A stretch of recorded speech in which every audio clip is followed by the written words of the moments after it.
I'll tell you a true story. A few months ago, I stayed at the Four Seasons in Las Vegas. It is a wonderful hotel. And the reason it's a wonderful hotel is not because of the fancy beds. Any hotel can go and buy a fancy bed. The reason it's a wonderful hotel is because of the people who work there. If you walk past somebody at the Four Seasons and they say hello to you, you get the feeling that they actually wanted to say hello to you. It's not that somebody told them that you have to say hello to all the customers, say hello to all the guests, right? You actually feel that they care. Now, in their lobby, they have a coffee stand. And one afternoon, I went to buy a cup of coffee, and there was a barista by the name of Noah who was serving me. Noah was fantastic. He was friendly and fun, and he was engaging with me, and I had so much fun buying a cup of coffee, I actually think I gave 100% tip, right? He was wonderful. So as is my nature, I asked Noah, do you like your job? And without skipping a beat, Noah says, I love my job. And so I followed up. I said, what is it that the Four Seasons is doing that would make you say to me, I love my job? And without skipping a beat, Noah said, throughout the day, managers will walk past me and ask me how I'm doing, if there's anything that I need to do my job better. He said, not just my manager, any manager. And then he said something magical. He says, I also work at Caesar's Palace. And at Caesar's Palace, the managers are trying to make sure we're doing everything right. They catch us when we do things wrong. He says, when I go to work there, I like to keep my head under the radar and just get through the day so I can get my paycheck. He says, here at the Four Seasons, I feel I can be myself. Same person, entirely a different experience from the customer who will engage with Noah. If we create the right environment, we will get people like Noah at the Four Seasons. If we create the wrong environment, we will get people like Noah at Caesar's Palace. Do you know the quickest way to destroy trust and destroy cooperation in a business, literally in one day? Lay people off, and everyone gets scared. And forget about the people who lost their job. Think about the people who kept their jobs. Because every single decision a company makes is a piece of communication.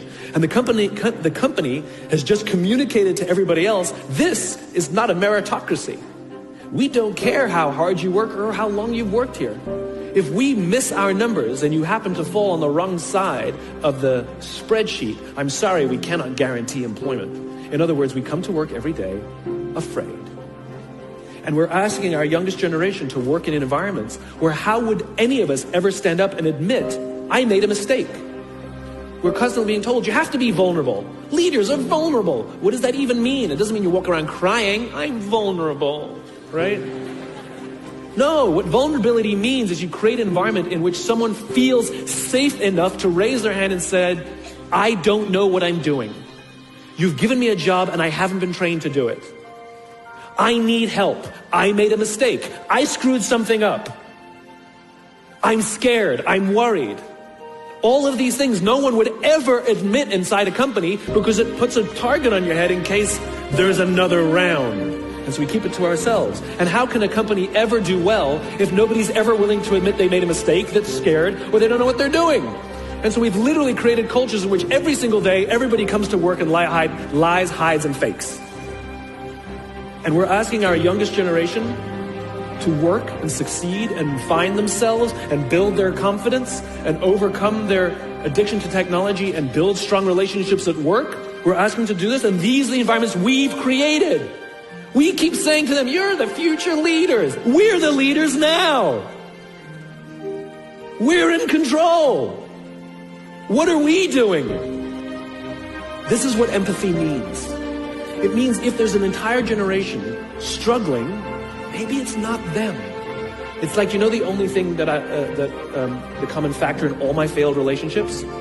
Me. Same thing. Well, we just can't get the right performance out of our people. Maybe it's you. Right? It's not a generation. It's not them. They're not difficult or hard to understand. They're human beings like the rest of us, trying to find their way, trying to work in a place where they feel that someone cares about them as a human being. By the way, that's what we all want. In other words, it's not even generational. It's all of us. This is the practice of empathy.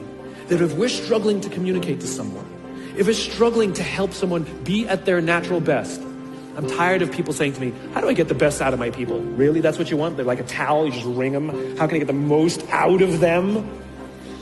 No, how do I help my people be at their natural best? Here's the lack of empathy. This is normal in our business world. You walk into someone's office, someone walks into our office and says, your numbers have been down for the third quarter in a row. You have to pick up your numbers, otherwise I can't guarantee what the future will look like. How inspired do you think that person is to come to work the next day? Here's what empathy looks like. You walk into someone's office, someone walks into your office and says, your numbers are down for the third quarter in a row. Are you okay? I'm worried about you. What's going on?